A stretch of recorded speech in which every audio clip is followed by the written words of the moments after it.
What's up guys, Mike here, and today we are talking about the Golden State Warriors. Well, I guess more specifically, can anyone in the Western Conference beat the Golden State Warriors? Because no matter how much we want to ignore it or pretend it didn't happen, the Warriors did sign Kevin Durant this offseason. As basketball fans, most of us are not happy with this. I could continue, but that's for another time. Because in today's video, we're doing a Western Conference preview. This is the first time I've ever done something like this on my channel. I'm very excited because I want to turn this into a yearly thing. I hope 5 years down the road, I'm doing another Western Conference preview and an Eastern Conference preview, and then a preview predicting the champions, the MVP winners, the Defensive Player of the Year winners. That's all coming this year, and I hope it happens for the next several years. So in this video, we're going to go from 15 to 1. 15th being 15th place in the West, then 14th, all the way so on, you get it. And with certain teams, I will discuss if that team has a chance to defeat the Warriors this season, because God, I hope someone does. And before we jump into this preview, guys, just give me 1 second of your time. I just want to say, follow me on Instagram. I'm serious. I'm actually serious. Sounds ridiculous, but yeah, follow me on Instagram because I'm basically going to start doing little Instagram videos that are like these videos. So they're not going to be 10-minute videos like this, but they're going to be little 30-second videos that have interesting NBA stuff. Because not everything I find fits into a 10-minute video. Other things, you know, I can get across very quickly. Plus, I'll be posting cool basketball pictures there, pictures of my puppy. All right, I'll try to limit that. But yeah, so follow me on Instagram. Enough of this rambling. Let's start this video. Number 15.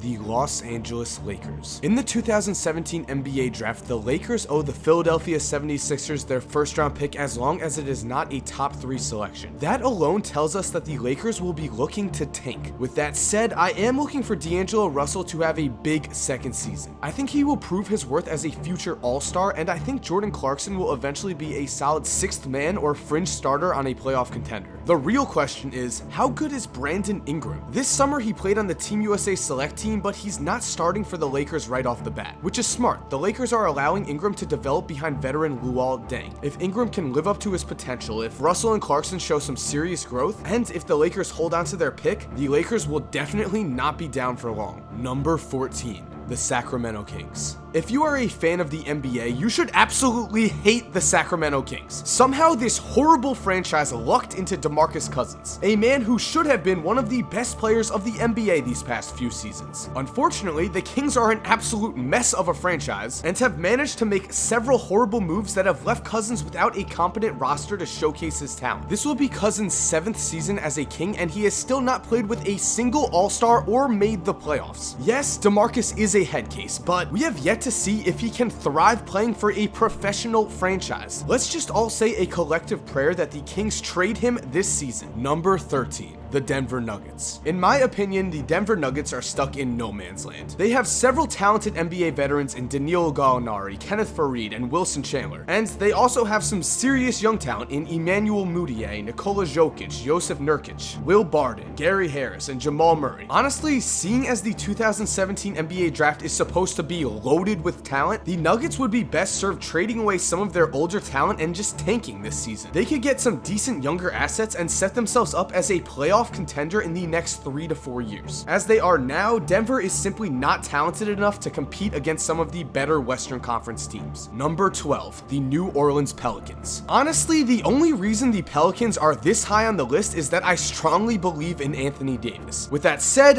what the are the Pelicans doing? From the second that New Orleans drafted AD to their roster, they have made wrong move after wrong move. Now, some might point to LeBron's Cleveland years as a time where a superstar player dragged his team to the playoffs despite a horrible roster. However, as a big man, Anthony Davis is at a huge disadvantage compared to a superstar perimeter player. To put it simply, it's hard for big men to get good solid touches if their guards are just horrible. Combine all of this with the fact that Drew Holiday is beginning this season with some serious personal problems, and I just want to say, Drew, your wife is in our thoughts, and I just don't see the Pelicans making the playoffs, thus wasting yet another year of Anthony Davis's career. Number 11, the Dallas Mavericks. For the last several years, experts have predicted that Dirk and Rick Carlisle will not make the playoffs because Dirk is just too old. Well, this is my first year doing predictions, and I have to jump on this previous bandwagon. Now, it's been wrong up until this point, but with several Western Conference teams making improvements, I have to predict that the Mavericks will finally not make the playoffs. I don't believe that Harrison Barnes or Andrew Bogut will have a serious impact, and I also believe that Dirk and Darren Williams will take a step back this year. But Rick Carlisle is a top 3 coach in the NBA, so look for him them to prove me wrong. Number 10, the Phoenix Suns. Just a few seasons ago, the Phoenix Suns made a run at the playoffs with a young roster, and I think this season they will be the surprise team of the NBA. Last year, two of their best players, Eric Bledsoe and Brandon Knight, spent a lot of time injured. This allowed then rookie Devin Booker to showcase his potential and score 30+ points in multiple games. This season, Bledsoe and Knight are back, and Booker is fresh off a summer where he starred on the USA Select team. Seriously, people are raving about this kid, and he has the potential to become an NBA star. Combine this with Phoenix's great mix of veterans such as Tyson Chandler and Jared Dudley, and a bunch of talented young players such as Alex Len, Bender, and Marquise Chris coming off the bench, and in my opinion, Phoenix is one of the most interesting teams to watch this season, and they might just squeak into the playoffs. Number 9, the Memphis Grizzlies. Last season, the Grizzlies made the playoffs despite several key injuries to their roster. This season, the Grizzlies start the year healthy, but are still full of question marks. For starters, is Marc Gasol back to 100%? Sure, the team states that he's fine, but a foot injury to a center over 30 years of age is an obvious concern. Building off of these injury concerns, how many games will Chandler Parsons play? Parsons already begins training camp unhealthy after several injury-plagued years, and there is already serious talk of a minutes restriction on his playing time. That is a red flag to me, and seeing as Chandler is the Grizzlies' main addition this offseason, it's tough to see Memphis improving this year despite the constant play of players such as Mike Conley, Zach Randolph, and Tony Allen. If things do go right, Memphis might make the playoffs, but the West is just too talented this year for them to make it again with serious injuries. Number 8, the Minnesota Timberwolves. I am higher on the 2017 Minnesota Timberwolves than most, but I have several reasons for this. For one, I believe that in many ways they are the second coming of the 2010 Oklahoma City Thunder. In 2009, the Thunder won only 23 games and were a distant contender for a playoff spot. Then in 2010, everything clicked. After acquiring a new coach, the Thunder finished with a 50-32 record and lost in the first round of the playoffs. I think the Timberwolves are set up to have a very similar path to success. Reading early reports from the Minnesota camp, this team is serious. They do not want to be just another lottery team. They completely believe that they can be a playoff contender. This all stems from their new head coach, Tom Thibodeau. Already in the preseason, Tibbs is drilling his new team on defensive fundamentals, so expect a huge change in defensive efficiency. I also expect Karl Anthony Towns to jump a spot in the NBA ranks and become an all-star this season. But that's really no surprise, a lot of people are predicting that. What is a surprise is that I think Andrew Wiggins also has a chance to join Cat on the Western Conference All-Star roster. Last year, Wiggins averaged over 20 points a game. This year, he might average close to 25. So with the tremendous contributions of Cat and Wiggins, on top of probable increased play from Zach LaVine and Ricky Rubio, on top of a solid rookie campaign from Chris Dunn, I expect the Timberwolves to finish at least in the 8th spot in the West, if not higher, because I fully believe this team will be competing for a championship in 3 years. Number 7, the Houston Rockets. In the offseason, the Houston Rockets signed Mike D'Antoni as their head coach, and I think this is the perfect thing to happen to this team. For one thing, he has already named James Harden as the team's starting point guard. Now, Harden has basically played this role for the last few seasons, but I think it's very important that he develops a point guard mentality. He now knows that this is his team to run, and as long as the voters are fair, expect a first-team All-NBA type performance from him this season. But the problem with the Rockets is that they are all offense and very little defense. Trust me, this team can put the ball in the basket. They expect huge outputs from Harden, Ryan Anderson, and Eric Gordon. The problem is these guys also suck at defense. If somehow the Rockets are able to play just average defense this year, if they can also get huge contributions on the defensive side of the floor from Clint Capella, Trevor Ariza, and Patrick Beverley, the Rockets might just be a sleeper in this year's Western Conference. Number 6, the Oklahoma City Thunder. In many ways, the OKC Thunder are the wild card for this year. Just 2 seasons ago, the team didn't make the playoffs without Kevin Durant. This season, OKC enters the year without Durant, but with a pissed-off Westbrook and several positive additions. Victor Oladipo should provide the team with wing scoring and another defensive stopper on the perimeter. The combination of Enes Kanter and Steven Adams proved to be deadly in the Western Conference Finals. And head coach Billy Donovan is now in his 2nd season as an NBA coach, and he should have all of the kinks worked out by now. Expect the Thunder to sneak into the playoffs and then possibly make some kind of playoff run, as Westbrook will be motivated to absolutely kill Durant in a playoff series, and I think Steven Adams appears to be at his best when the game slows slowed down. Unfortunately though, I don't think this team has nearly enough weapons to actually take down Golden State. Number 5, the Los Angeles Clippers. At what point did the Clippers give up on this current core? Seriously, this is year 6 that Chris Paul takes the ball as the starting point guard for the Clippers. Paul is an all-NBA performer, a future Hall of Famer, and has never reached the Western Conference Finals. And this season, nothing has really changed. Yes, the Clippers will have DeAndre, Blake, JJ, and Jamal. And yes, the Clippers still do not have a solid small forward to put them over the edge. With that said, the Clips could finish as high as 3rd this season, possibly reaching the Western Conference Finals and then losing a tough series to the Warriors. But I'm predicting something else. I think the team will continue to play below their expectations and Blake might just be out the door this year. Number 4, the Portland Trailblazers. Last season, the Portland Trailblazers were the talk of the Western Conference playoffs. They defeated the Clippers with no Chris Paul and Blake and then gave the Warriors all they had in an extremely entertaining playoff series. This year, expect more of the same. Damian Lillard will be an all-star this season and CJ McCollum might just join him. The Blazers also made several moves that should help their roster win games. The most notable is the acquisition of Evan Turner. No matter what, Turner will use his social media game to win over fans, but he's also the perfect 6th man for the Blazers. Both Dame and McCollum are able to thrive off ball, and Evan Turner will be able to set up his Portland Trailblazer teammates with easy shots when they need them the most. And remember, last season the Trailblazers held their own in the playoffs against Golden State. This year they should make a possible 2nd round matchup interesting, but Golden State will again just be too much. Number 3, the Utah Jazz. Last season, the Utah Jazz missed out on the playoffs after Kobe Bryant gave the league a send-off that will not soon be forgotten. This year though, I have the Jazz as my surprise team in the Western Conference. I think they are legitimate contenders to reach the Western Conference Finals. For starters, Gordon Hayward is now 26 and is in the absolute prime of his career. Look for him to make the All-Star team and potentially be a 3rd-team All-NBA candidate. Moving on, Derek Favors looks to finally earn the respect of NBA analysts everywhere. Last season, he had a 21.6 PER on top of 16.4 points and 8.1 rebounds a night. This year, he should only improve on those numbers. And on top of all of this, Utah as a whole is much improved this year compared to last. Dante Exum is back after a year-long injury. George Hill joins this roster as the most underrated player in the current NBA. And I haven't even mentioned what Rudy Gobert, Rodney Hood, Trey Lyles, and Joe Johnson will bring to the table. Trust me guys, the Utah Jazz are legit this season.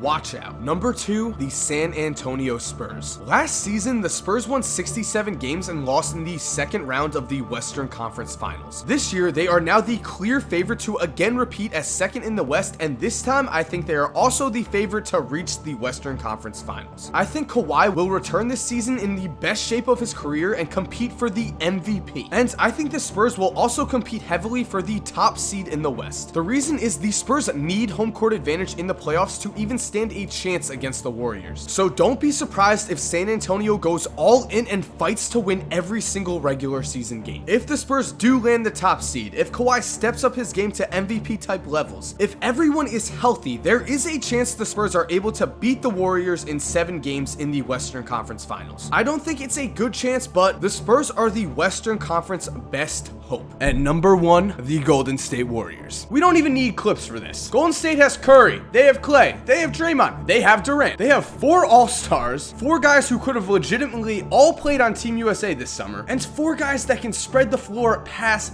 shoot. Oh, it's too much, guys. And last year, they set the NBA wins record. Now this year, I don't think they are going to break the wins record again. They did lose a lot of depth, but of course they did add Kevin Durant, so I think they'll be a much better team in playoff series. But over the course of an 82 season, you do get injuries. Depth does matter. Players wear down. I think they'll win around 64 games still, which is pretty good. But like I said, I think the Spurs actually have a chance to grab the 1 seed this season. They're gonna be so motivated to get it. The Warriors might pull a LeBron and take it a little easy during the regular season to save themselves for the playoffs, so it wouldn't surprise me if the Spurs finished first. However, it would surprise me if the Warriors lost before the NBA Finals. I think they're clear-cut Western Conference favorites. I mean, come on, man. They added Durant. Just insane. And with that said, guys, I hope you enjoyed this video. If you're new to the channel, make sure to subscribe for videos like this all season, baby. We've got an Eastern Conference preview coming up. We've got a whole video picking all the All-NBA teams, all the awards, the champion, everything like that coming up. And then after the previews, we're at the regular season. We've got NBA content for the next 9 months. So it's going to be sick. Do not miss it. Make sure you subscribe. I would love to have you. And to my supporters, if you're still here watching, you are the man. Thank you so much. And as always, guys, have an awesome day and